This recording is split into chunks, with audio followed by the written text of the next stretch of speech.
an eccentric painter, a red Volkswagen beneath her balcony, and a motorcade escorting the man Israel called its number one enemy. What ties those three pieces together? Stay to the end. The last scene happens 8 floors up and lasts a blink. If you love true espionage stories, subscribe now and turn on notifications so you don't miss the final twist. Munich, 1972. 11 Israeli athletes never came home. The massacre was an accident. It had a brain, logistics, and a signature. In Tel Aviv, one name was learned with contained rage: Ali Hassan Salameh, the Red Prince. From that day on, a silent promise became state policy: find them and settle accounts. On Verdun Street in Beirut lives Penelope.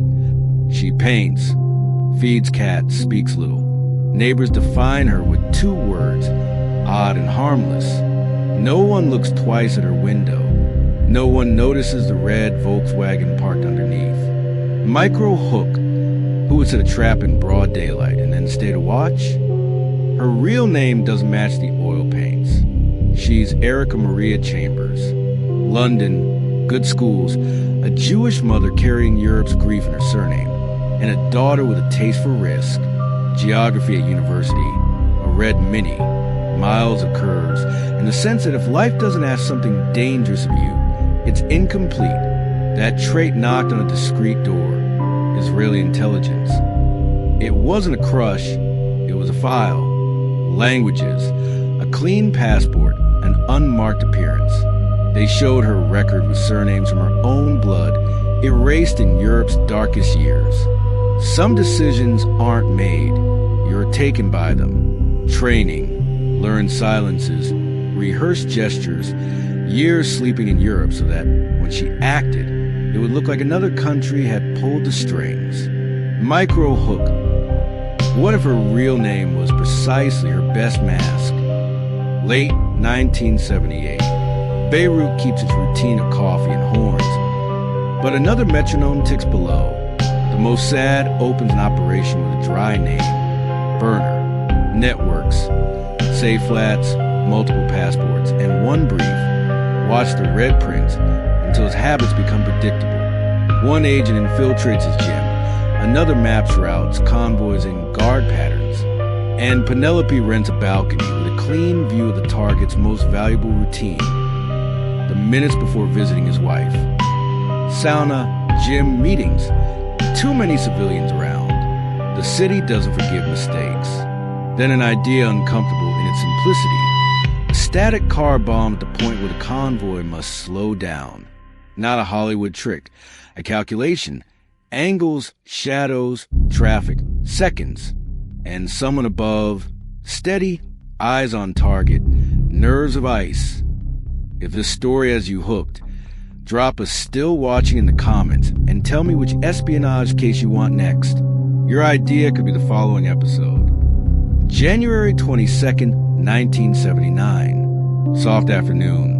On the street, a red Volkswagen looks like any other. On the 8th floor, the painter sits with canvas and brushes that today are props. At 3:30 p.m., a 2 Chevrolet convoy leaves for a mother's birthday. At 3:35, it turns toward Madame Curie Street. Micro Hook. In operations like this, the margin between success and tragedy fits in a heartbeat. A flash, a blow that splits the air. The convoy is destroyed. The bodyguards die. They're innocent victims. Chaos doesn't curate. Salameh still breathes. They rush him to the American University Hospital. Minutes later, he is pronounced dead. Who pressed the switch is debated. Who held the scene from a balcony carries a name not on the doorbell: Erika. While newscasts begin to inventory glass and smoke, another clock starts. Exit routes, fallback vehicles, a boat waiting off coast. The painter packs a life into one suitcase, tells the neighbor she'll be away a few days, and vanishes. When they enter a flat, they'll find a British passport and questions. Beirut keeps ghosts well. Salameh's funeral is a human tide, Politics shoulders its grief, orders to hunt, but hunting the void is a way of standing still. Some authors found loose pieces, a Christmas card with an Israeli postmark that, from time to time, reaches a father's mailbox in the UK, a brother-in-law who prefers silence, researchers who insist Erika wasn't an operational myth, but a person with dates and streets walked. The sure thing is this: in espionage, success is disappearing on time. It wasn't explosive charge. It was normality. Routine rehearsed until it looked dull. The window always the same. The cat's always hungry. The car always parked. When everything is ordinary, nothing stands out. And that gap fit the events that end a years-long hunt. To some, she was an efficient spy. To others, a disposable tool in a large machine. To Verdun Street, the English woman with the cats. How do you read her, hero, pawn, or both? Tell me below. And if you made it this far, subscribe now. Every week we bring a true story of intelligence, counterintelligence, and impossible choices. Share this episode with anyone who loves tales where reality outright cinema. Next time we travel to another city, another accent, an operation where a 3-letter mistake changed an entire teen's life. If you want it sooner, comment part 2 and your theory on which 3 letters they.